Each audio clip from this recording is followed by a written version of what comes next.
Cette semaine, les productions du futur nous présentent L'Aube, le dernier film de Clint Eastwood. Alors c'est un film de vengeance.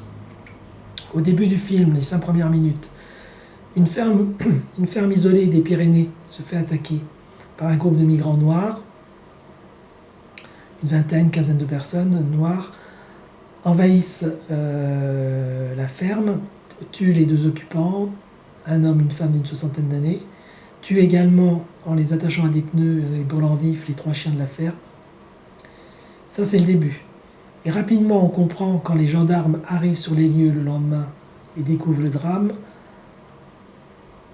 on découvre que le fils aîné de ce couple qui vient d'être tué par les migrants noirs était quelqu'un d'extrêmement dangereux. Dangereux parce que formé, fait partie de l'élite de l'armée française.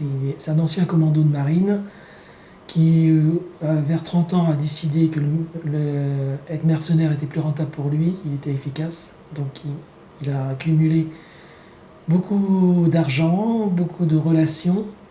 Et là, il a à peu près 40 ans maintenant, il va vers la guerre par Internet, la cyberguerre.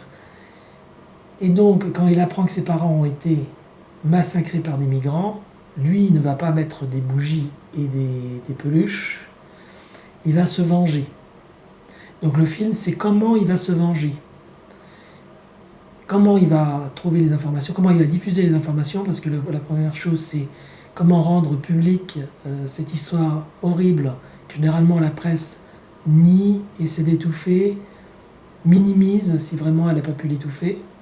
Là, la France entière, l'Europe entière, le monde entier apprend, photo à l'appui, ce qui s'est passé dans cette ferme isolée des Pyrénées, ce que les migrants font. Enfin, pas tous les migrants, mais une partie des migrants sont prêts à faire. Et là, tout change. Et donc l'histoire de ce film, c'est cette vengeance extrêmement violente. Alors l'affiche est extrêmement sobre, on a juste le titre, L'Aube, et réalisé, film de Clint Eastwood. On n'a pas, si c'est volontaire, on n'a pas le nom de comédiens qui jouent dans le film.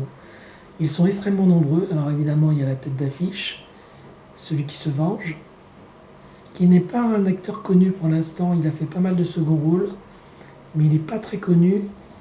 Et c'est un peu un caméléon. Suivant le rôle qu'il joue, il change de physionomie. C'est un Français, mais il est aussi bon que les meilleurs acteurs américains. Il y avait évidemment le rôle du méchant. Et il y a beaucoup d'apparitions. Il y a Omar Sy qui apparaît, il y a